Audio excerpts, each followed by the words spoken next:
Okay, just to review, we're doing Greek myths. A myth is a fictional story that was once thought to be true, explains things in nature, like Arachne the Weaver explained that the spider was how the spider came to be, teaches a moral or a lesson, like don't brag, educates a listener, or there are stories with supernatural beings and heroes as characters. Some of our key stories so far, Leonidas and Cyrus, the sun traveling to Olympia. Then we have Prometheus and Pandora, Pandora's box.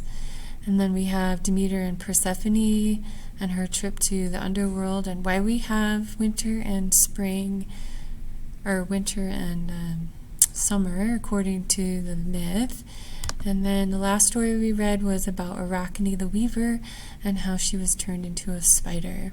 Today's story is another good one that was really popular with the class in the last couple of years. And this is Theseus and the Minotaur. So the only vocabulary word I wanted to go over with you real quick was labyrinth.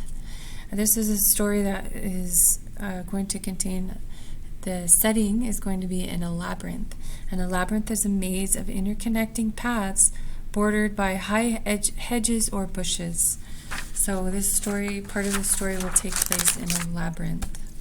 Okay, so Theseus and the Minotaur.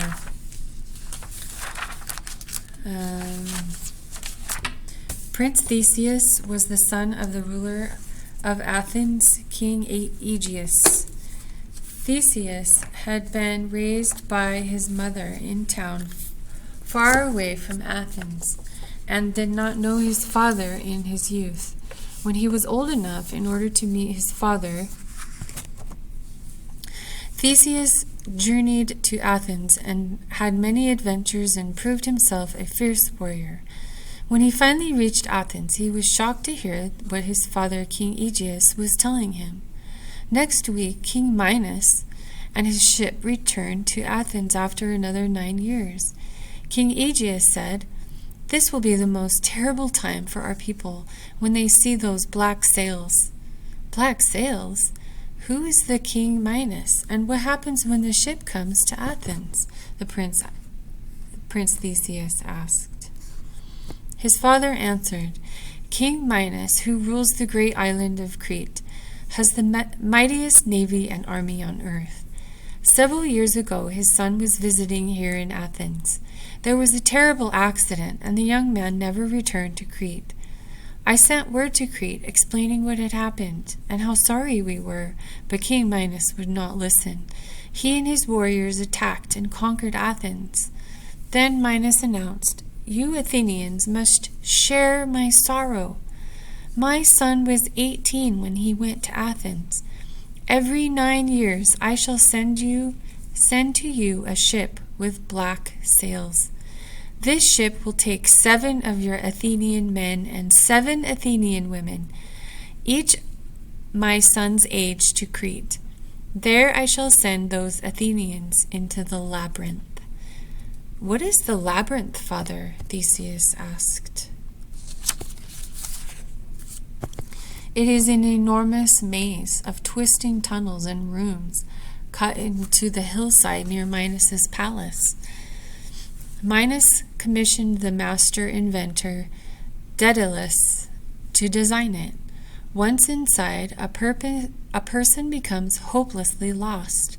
Worse yet, living in that maze is the Minotaur, a monster that is half bull and half man. The Minotaur knows every inch of the maze and hunts down whomever enters there. Many times King Minos has sent his black-sailed ship to carry away 7 of our young men and women, and none of them ever gets out of the labyrinth. And now, next week, the black-sailed ship will return." Theseus said, "Father, you know my skills as a warrior. I am 18 years old. I will take the place of one of these youths and stop the Minotaur before it can strike again." "No, my son, I will not let you risk your life," King Aegeus replied. "Father, how can I let this continue when I know I can stop it? I am the person with the best chance against the beast." Finally, Theseus convinced his father and told him that if he was successful, he and the other Athenians would return to King Minos's ship with white sails. A week later, the prince and the other young Athenian boarded King Minos's ship. When they reached the island of Crete, guards led them to King Minos's throne in the palace. There Minos sneered. "It is fitting that the son of the king of Athens should not return to his home, as my son did not return to his." Theseus answered, "It is more fitting that the son of the king of Athens should end this horrible business once and for all." Standing at King Minos's side through all of this was his daughter, Princess Ariadne. The princess was amazed to see that Theseus was not afraid. She thought, "What an extraordinary man! I must save him. But how? Even I would not be safe from my father's fury if he found out." Princess Ariadne needed help, so she went to see the most brilliant man she knew, the man who also happened to be the creator of the labyrinth, Daedalus. The clever Daedalus told her it is impossible to sneak a weapon into the maze. The guards would find it and remove it, and eventually they would trace it back to you. However, if the reports of Theseus's bravery are true, he may still have a chance fighting the Minotaur. Then at least we can help him find his way back out of the labyrinth. Here is what you must do. That night, Princess Ariadne went to Theseus's room in her father's...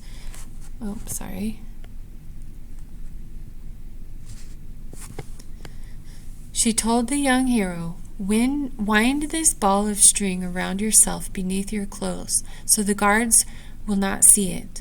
After you enter the labyrinth, tie one end of the thread to the handle of the gate and unwind the rest as you go through the maze. If you defeat the Minotaur, rewind the thread and it will lead you back to the same route to the gate. And if you succeed, you must take me with you to Athens, for if my father finds that I have helped you..." "Of course I will take you," Theseus said. "Thank you, princess." The next day,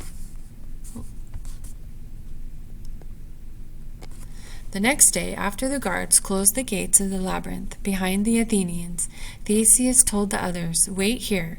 I go to seek the Minotaur. If I fail, you are no worse off. If I succeed, we will be able to return safely to Athens." Tying the thread to the door handle, unraveling it with each step, Theseus set off into the labyrinth. Within 5 minutes, he was hopelessly lost. Still he went on, though he knew that the half-man, half-bull might be waiting around the next bend for him, or sneaking up from behind ready to eat him. Finally, Theseus found himself at the entrance to the great central room of the labyrinth. Resting on the stone floor at the far end was the Minotaur. It had the huge, muscled body of a man, but instead of a man's head, there was the head of a bull with long, sharp horns. Theseus broke off the golden thread and stepped forward. The Minotaur rose to his feet to face him, and then the Minotaur charged. Theseus waited as the huge beast rushed toward him.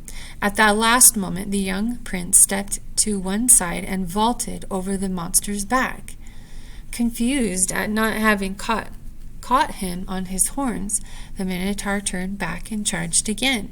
Again, Theseus avoided his horns, leaping onto the other side this time. Over and over, Theseus escaped the deadly horns. Each time, Theseus was moving closer to the wall of the room. Finally, as Theseus leaped aside once more, the Minotaur, unable to stop, ran with an explosive shock into the wall. Staggering, it fell to its knees. Theseus leaped upon its back and seized the great horns. He wrestled the Minotaur to the ground and eventually defeated him. Hours later, The other Athenians saw their prince emerging wearily and triumphantly from the stone tunnels. Untying the thread that had led him back, he said quietly, "Let's go home. Open the gate," which was never locked, for no one had ever returned. The Athenians stole out. The day had passed, and the city was now shadowed with night. They moved down to the harbor and found Princess Ariadne waiting for them in the shadows of the docks. Then they all set sail for Athens, bearing the glad news. Thanks to Theseus, the danger from the Minotaur was finally over. Theseus, however, had forgotten to change the sails from black to white. When his father, King Aegeus, saw the black sails from his perch on a cliff, he fainted and fell forward into the sea. To this day, the sea King Aegeus fell into is called the Aegean Sea. Okay, so there's the labyrinth and the Minotaur. And did that myth try to explain anything from nature? Of course, it was the Aegean Sea. That's why it's called that. All right, that ends that story. Have a great day.